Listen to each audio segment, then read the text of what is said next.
Hello everyone, welcome back to ExcelWeb. In this video, I will show you how to make a line chart in Microsoft Excel. So let's begin the video. Begin by opening your Excel worksheet containing the data you want to visualize with a line chart. Now select the data you want to include in your line chart. Navigate to the Insert tab. In the Chart group, click on Line Chart. You will see different line chart options including 2D and 3D. Click on a specific type of chart you want to create.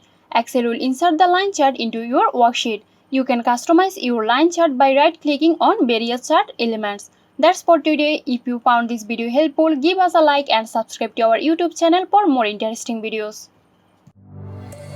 This video is sponsored by Zerosoft. Zerosoft offers graphic design, UI UX design, digital marketing and web development.